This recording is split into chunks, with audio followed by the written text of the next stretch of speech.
Leveling up. Extreme business growth through raising your game. When what was once extraordinary becomes ordinary, you know you've leveled up.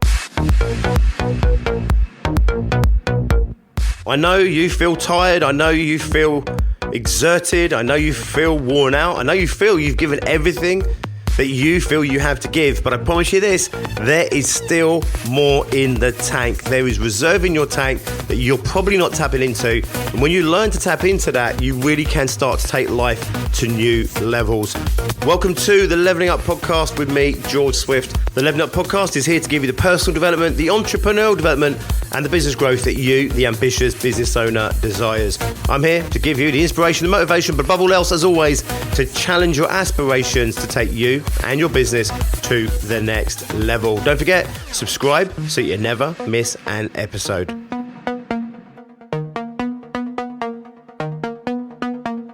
I'm going to stick with my theme this week, which is to read you short excerpts out of my book, 67 Kick-Ass Philosophies for Small Business Owners. These are philosophies, little memes, if you like, that come straight out of my success groups. They come straight out of my nearly 13 years of working with ambitious business owners.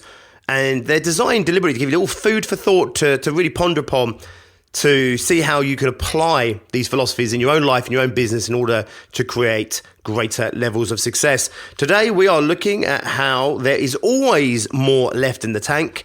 And I'm going to read from you just the very short description that goes along with that philosophy, and then we'll have a little chat with it after. There's always more left in the tank. The last time you exercised, did you stop when it got uncomfortable or when you physically couldn't give any more? Discomfort and pain are impulses within the brain triggered by messages from the body. Take running on a treadmill. Impulses from the legs tell the brain they're under increasing stress. That initial discomfort triggers a warning. You might not heed it, but you'll become conscious of it. As the activity continues, the discomfort intensifies and becomes painful, signaling a stronger warning to stop running. These warnings often trigger prematurely, stopping us way before we run out of gas. By pushing a little harder, we can condition ourselves to endure increasing levels of discomfort so that we might enjoy the richer rewards that come from such activities. Additionally, evolution created an override. When the task being performed is deemed non-essential, the brain more readily perceives the pain. But with more important and purposeful activity, the brain dials down the feeling of pain, allowing you to keep going. Many of us allow discomfort to stop us long before we've run out of juice. If you're willing to push yourself and if your goals are meaningful, there's always a bit more in the tank. Once again, evolution and our unconscious brain and our what I call mindset mechanics are holding us back from potentially achieving all we could achieve, from becoming all we could be and enjoying life to its maximum. Another example that I sometimes use is if you're walking around your house and you got bare feet and you kick a door or the edge of a bed or the edge of a table, the chances are the pain will be like nothing you've ever felt before. You may crumple into a heap onto the sofa, maybe even onto the floor, and you'll wail around like a little baby. We all do. However, when you're out, let's say, for example, playing rugby or football, it's possible to actually break a toe, break your foot, break a bone, and not even necessarily recognize that pain because of the adrenaline, because of the brain, as I've talked about already just in that short few paragraphs, has dialed back the feeling of pain in order to continually allow you to drive forward. This goes back again to our evolutionary past. And again, let's just put it back into context. Let's say you and I are out hunting. If we're out hunting and we're chasing a wild boar and we're right on the heels of that wild boar, and the perception is if we catch this thing, we get to live, we get to eat heartily, all is good in our world. If we let this boar go, we potentially starve to death.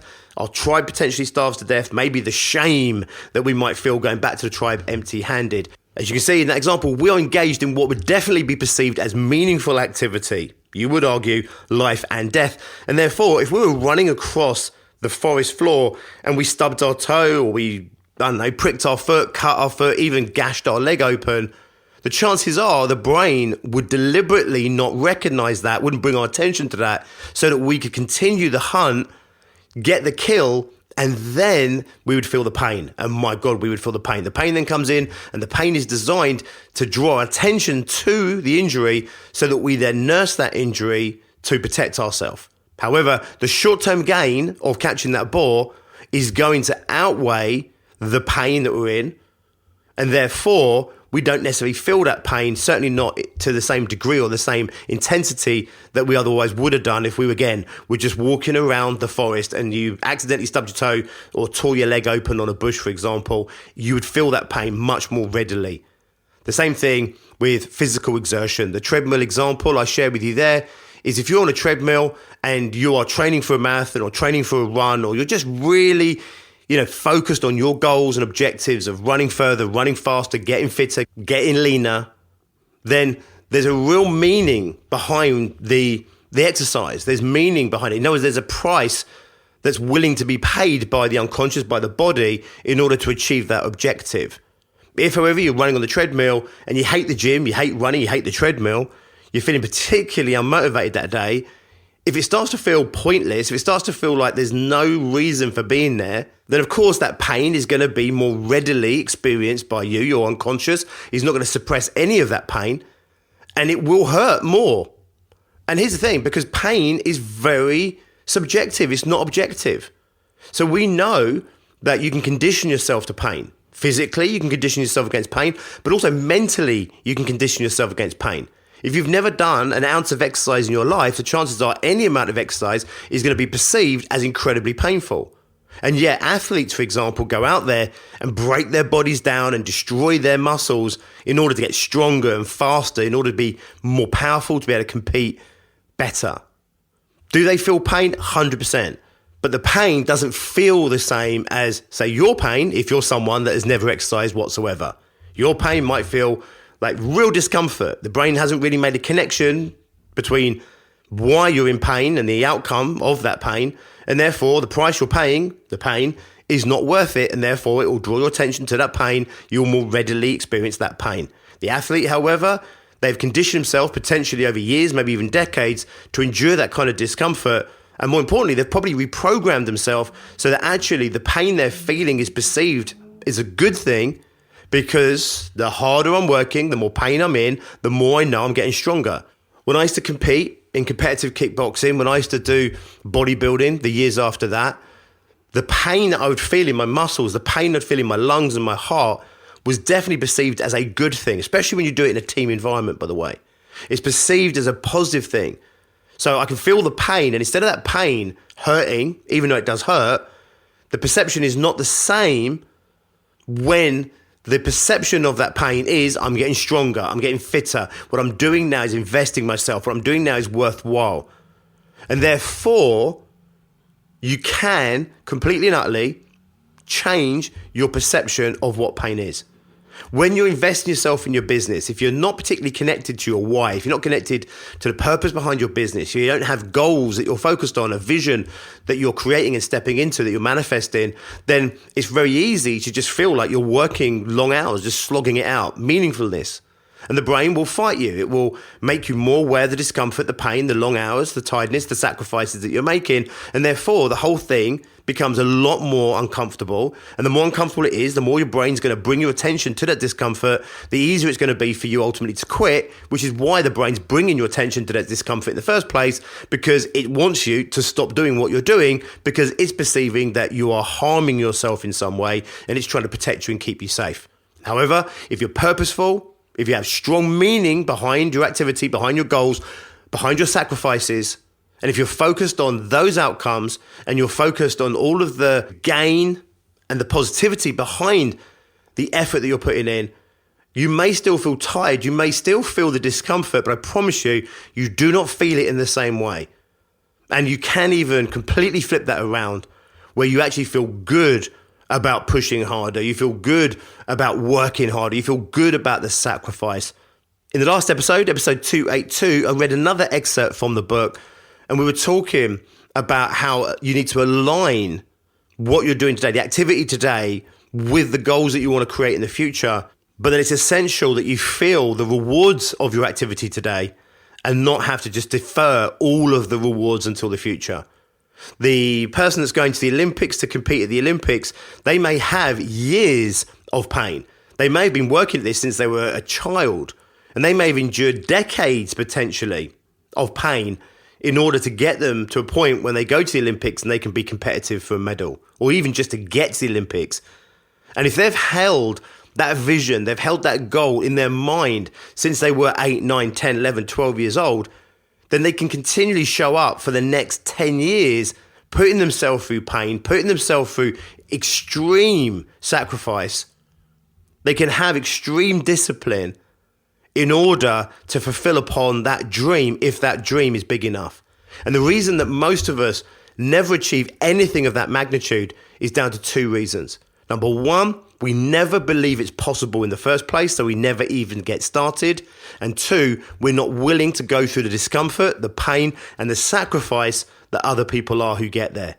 Yes, I'm sure that there is a genetic factor in this as well. However, I think there are faster runners than the fastest runners out there today that never realized how fast they could possibly be because they never tried, they never pushed themselves, and they don't possibly know what they could have achieved because they never gave 100%. For example, an athlete that gets to the Olympics has pushed themselves every step of the way 100% over and over again, broken their body down, potentially injured themselves, had to come back through rehabilitation to compete again. They've had to go through the mental conditioning, the physical conditioning. They've had to go through the emotional conditioning that's required for someone to be able to operate at that kind of level, to be competitive at a level, world level, where you and just a handful of other people have managed to attain this degree of performance. My question to you, how fast could you run if you'd done the same? You don't know genetically if it plays a part. I'm sure it does to some degree. You may or may not have ever been able to compete at the Olympics, even if you'd done what these top Olympic athletes have done. Many people, they do dedicate themselves like that and they never quite make it to the Olympics. Maybe you would also be one of those also-rans. Maybe you would get to the Olympics, but you were never going to be gold medal. You were never going to beat Usain Bolt. Maybe nobody was ever going to beat Usain Bolt in those years. But you would have run so much faster than you have ever run in your life so far. And that's the point. Even if there is some genetic reason that some people are super successful.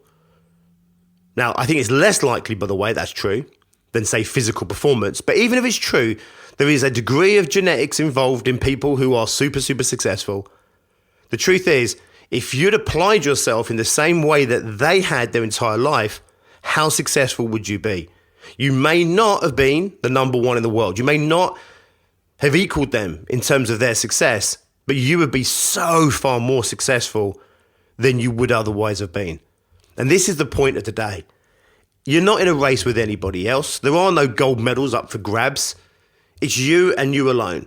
And it's the message that I finished the last episode on, which is, why wouldn't you want to take life as far as you can? Why wouldn't you want to push yourself and see who you could be, what you could achieve? With the one opportunity you've been given, this life that you've been afforded, why wouldn't you want to just go and see what you could achieve, both yourself as an individual level, what you could create, what you could bring into this world, what you could experience in this life? Why wouldn't we want to take it to the next level? Why do so many of us play it safe? Why do so many of us settle for mediocrity when there's obviously clearly so much more out there for us? And a handful of people go out there and grab everything that life has to offer. And we sit back and we look at these people and we think that somehow they're special. We think somehow their genetics played such a part in them that they were always destined for this great success. And somehow Richard Branson was always going to be successful, but maybe you were never going to be successful. The truth of the matter is, even if there is some magical part to play in Richard Branson's success, if you'd lived your life like Richard Branson, if your perspective on the world was that of Richard Branson's, if you'd had the discipline of Richard Branson, if you'd gone out and learnt their business acumen, the business knowledge that Branson's picked up along the way as well, if you'd followed in his footsteps and done exactly what he did, you may not have achieved everything that he achieved, but could you see how much you might have achieved compared to maybe what you'll achieve otherwise? This isn't about copying Branson. This isn't about replicating anybody. But it's there to show you an example of realizing that Richard Branson is great because Richard Branson is Richard Branson, but he's only Richard Branson because Richard Branson does what Richard Branson does. And if we did what he did, we would get our version of what he's got. And maybe I wouldn't have a £7 billion company. Maybe I wouldn't be one of the most well-known entrepreneurs on the planet. But would I be so much further ahead than I am now if I'd applied some of those things that he'd applied himself to? Then of course I'd be so much more successful. If I'd lived my life like an athlete from the age of 13 to the age of 28, I would have had an idea of how fast I could have possibly ever run. And it would be so much faster than I have ever run because I've never applied myself in that way. And therefore, most of us, we never get a glimpse of our own potential because we either block ourselves from the get-go by believing it's not possible for us to achieve certain things. And then even if we believe it's possible for us to achieve certain things, we're not willing to endure the discomfort and the pain, the sacrifice, the discipline that's required in order to achieve those outcomes. So yeah, there is something special about people that achieve special things in this world, but it's not because of them individually. What makes them special is that they perceive the possibility of what they could be, of what they could achieve, and then they're willing to endure the pain and discomfort that's required in order to achieve these incredible outcomes. But don't think for a second that it's the same feeling of pain, discomfort, or sacrifice that maybe you would feel. For them, it's worth it. For them, it's meaningful and purposeful, and therefore for them, they do not feel the pain in the same way that you do, and therefore they're able to tap into that reserve, to tap into that extra that's left in the tank. When you're saying, I'm tired, I'm uncomfortable, I want to go home now, I've had enough, they know there's another 10, 20, maybe 30% in there to tap into. And they do feel pain. They do get the wall, if you like. And their brain is still trying to get them to switch off. The difference is they know there's more there. They've been there many times before, and they push harder and they push through it, and then they tap into this reserve.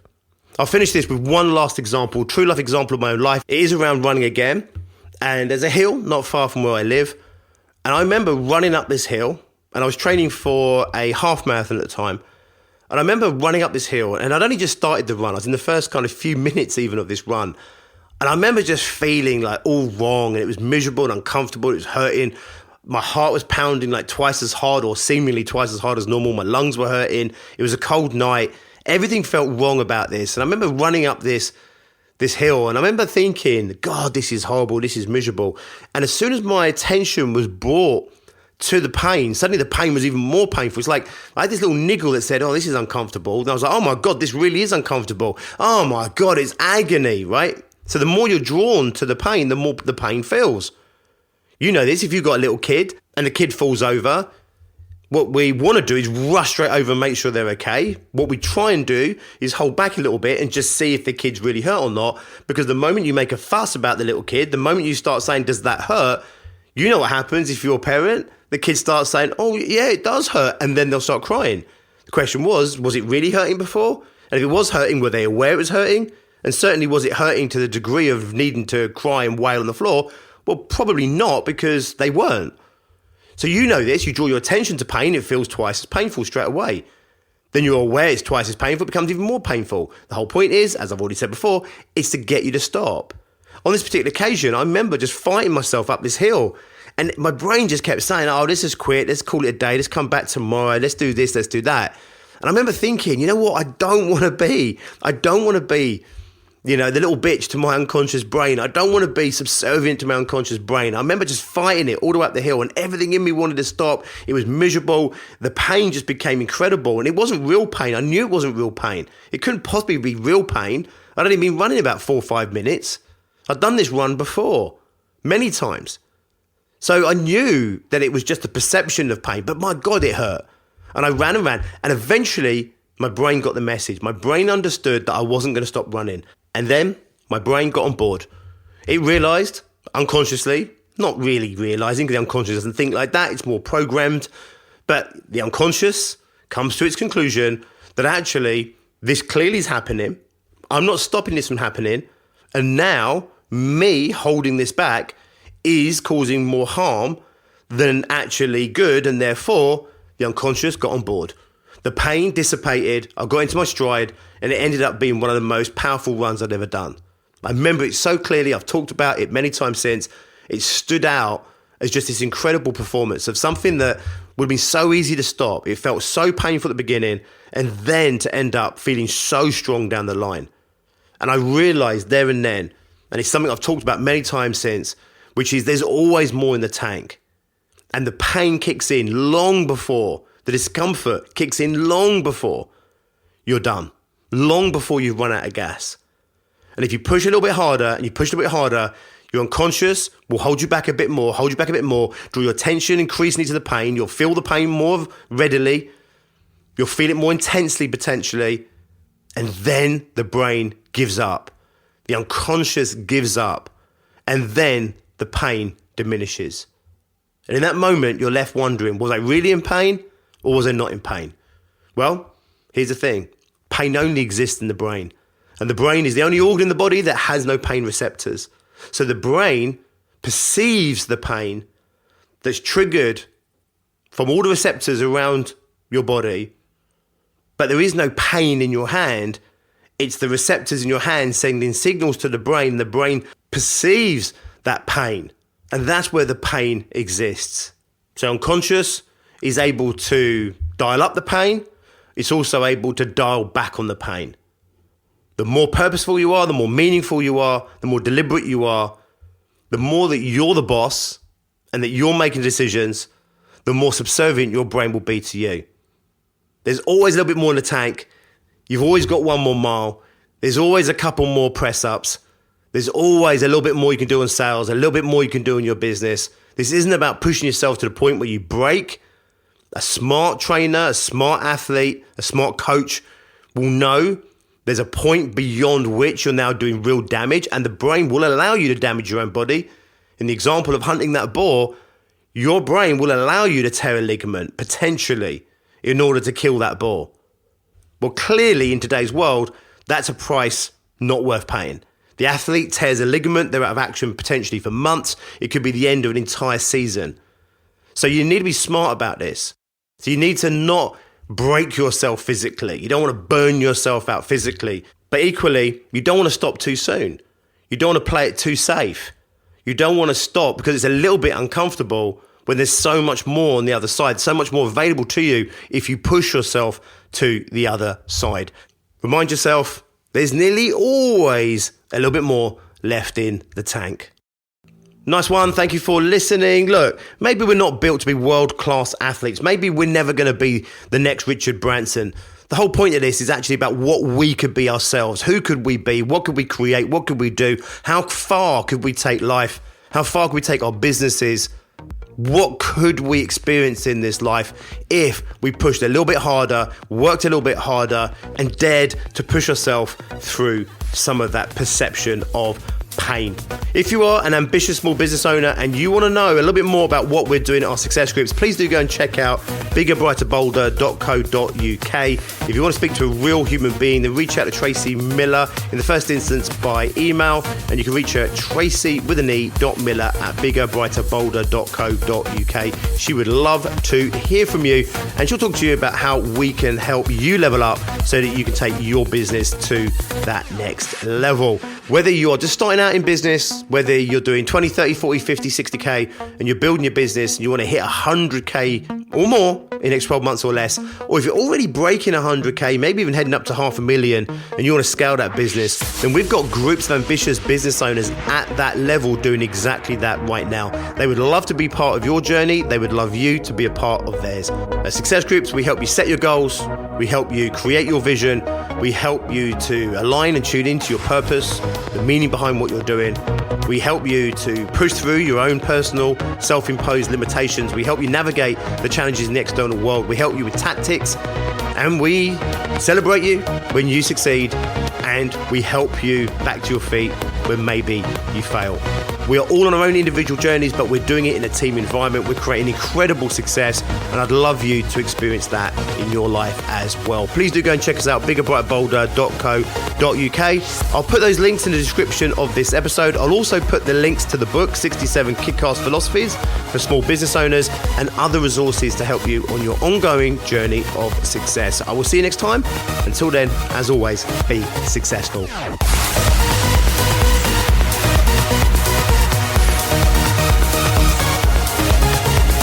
Leveling up. Extreme business growth through raising your game. When what was once extraordinary becomes ordinary, you know you've leveled up.